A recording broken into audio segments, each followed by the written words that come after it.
I'm happy to be joined by Eric Johnson, the new voice of Sam Fisher in Splinter Cell Blacklist. Thank you so much for your time. Thank you for having me. So I've gathered this is actually your first engagement with sort of video game voice work and performance capture. Yeah, it's my first time stepping behind the mic and getting into the glowy ball suit.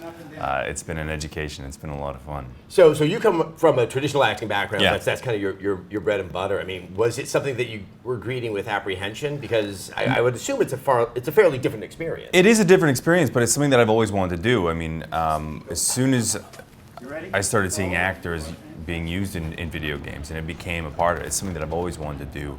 And even years ago, a friend of mine had been doing a cinematic for Conviction, and he said, I need some temp voices.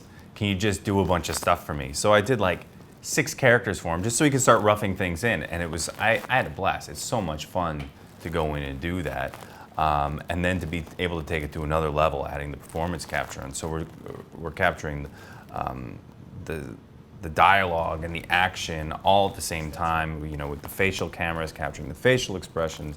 It's like this whole other level of technology that's incredibly immersive. It sounds like it'd be really cumbersome, but it's actually, you end up using your imagination. It becomes very instinctual. It's a lot of fun.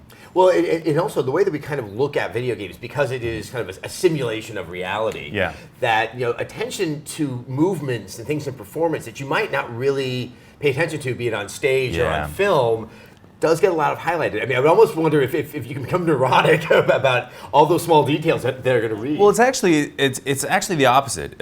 You become less aware with a camera in your face, and if it's right here, you're kind of hyper aware of where it is. But when you're capturing it in the volume, it's being captured in 360. So there's no good side, or you can't be worried about anything because you're capturing everything in 3D.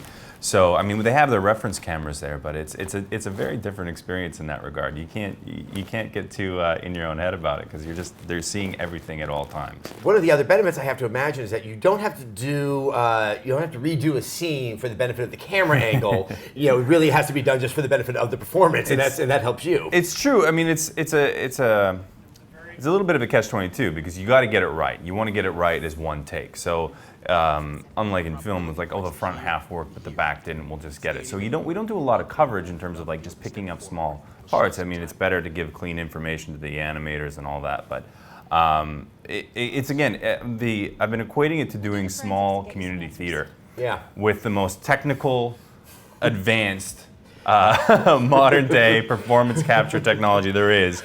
So it's, again, we're using chicken wire and 2x4s to make our sets, but at the same time, it's like you have millions of dollars worth of technology all around you, watching things happen in real time with the character skins on it. It's bizarre. Now, Sam Fisher, Yeah. I mean, this is a character that's been around and been kind of front of mind for a lot of people Yeah. who play video games since 2002. Obviously, Michael Ironside had been doing the voice up until now. Did you feel freedom to play with the character, or did you feel that there was something that was already kind of set in place and you had to kind of respect that tradition? Well, I think for me, it's a bit of both. I mean, there's inherent things that are going to go with Sam Fisher, regardless of whoever would play him.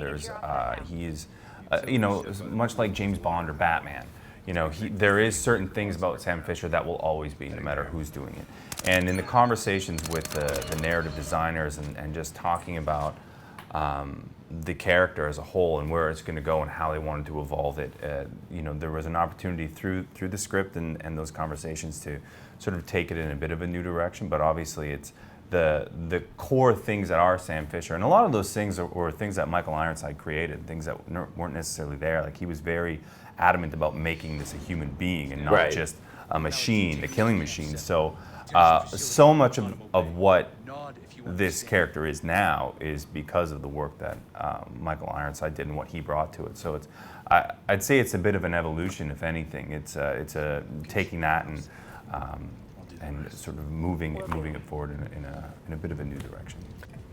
Because you come from a more traditional acting background. Yeah. One thing I've been noting over the past few years, we've seen more performance capture, and with that, more interesting narrative in video games, that you're not having to tell a story that wraps up in 2.5 hours as you would in a film or play. Do you find that there are certain subtleties or certain things that you really can't indulge in traditional acting that the video game format is affording you? Well, again, going back to, it's very instinctual. I mean, there are certain constraints that you have when a camera is pointed at you in a certain angle that you need to perform to a certain way, especially when you're working in television, you're working so quickly. And we work very quickly with this as well, but there's a certain freedom. Well, something that I really appreciated from the creative team was an open dialogue. And if I was saying, you know what, this doesn't feel like something Sam Fisher would be doing, because either he's putting himself at risk or it didn't feel elite enough in terms of how he would approach it.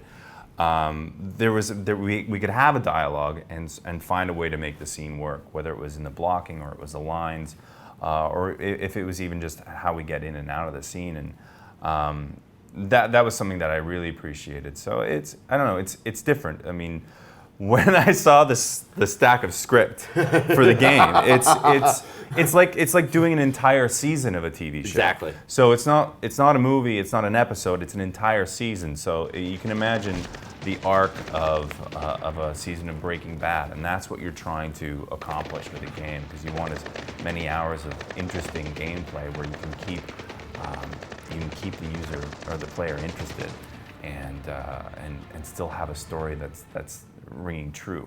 One of the things, you've played more than I have, which I feel at a totally disadvantage. You're a busy here. man doing all of your artsy things. They're just not letting me. They're not letting me get my hands on it yet. But one of the things that really impressed me was how they could keep the narrative strong even through the level. And it was just, maybe it's a little thing from Grimm over the earpiece or just the little cinematic in the middle of it. But it was always clear in terms of the direction of the story of where you were going and giving you context. And I thought that was really well done on their part. So I have to say, now you've had your first taste of doing performance capture in the video game. Is this something you plan to do, not just for Splinter Cell, but is this something you're interested in pursuing? I loved it. It was, again, when you talk about that initial trepidation of, you're not necessarily understanding what you're getting into, but the end result is so fascinating. I mean, I can't describe what it's like. It's like having the best possible action figure of your own as a kid. As a kid, you wanted your own action figure that looked like you doing all those things. Well, it's even better than that, because you're not having to move it with your hands. You're watching it. It's like being in your own action movie, and you get to decide every move. I would do it again in a heartbeat. I just love the whole idea that you may have inspired a generation of young people to no longer go west to seek fame and fortune, but to go to Toronto. There you go. I'm going to go to Toronto and become a video game star. Yeah. Well, Eric, thank you so much for your time. It was Thank a you so pleasure. much.